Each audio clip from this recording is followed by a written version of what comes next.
upoštevali, bodo varnostniki uporabili ukrepe. Če jih ne boste upoštevali, bodo o tem obvestili policijo in potem bo policija mogla ukrepati. A ste preverili, da je varovano območje vzpostavljeno korektno? Tako sem rekel.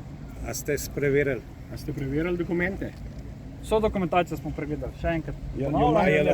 A je lahko vidimo to dokumentacijo? Vso ostalo dokumentacijo spodbija. Samo mi ne vidimo te dokumentacije, da je to varovano. Ne vidimo te Na dokumentacije. vhodu in po celotni dolžini. To ni dokumentacija, to ni dokumentacija. Gre za varovano To ni območje. Pokažite jo.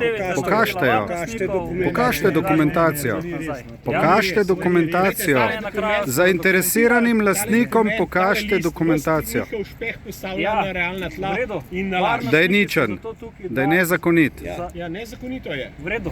In brate, Varnostniki nezakonito.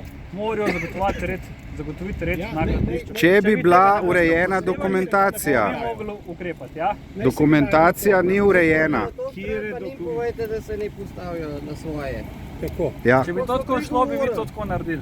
ne, Ja, ne. Jaz sem vas prosil samo na lep način povedati, prav? Oni so uzurpirali tuj prostor. Če boste vi na silo nekaj delali, boste vi na vi to v stran, prekrškovnem oziroma kazenskem postopku. Samo za to se gre. Vi branite krajo zdaj, zemljišča. Krajo, dobesedno. Policija je v prvi vrsti tukaj neutralna in dela po zakonu. Ni neutralna, zato ker ni preverila dokumentacije. Ampak zato je pristojno sodišče. Ja? Ni, če je že dokument državni, sodišče nima več kaj ugotavljati. Je ugotovljeno. Vidite, saj če ograja stoji na mojem, je moja. Ja. A je? Je moja. Se pravičujem. No, moja ograja moja. Saj res.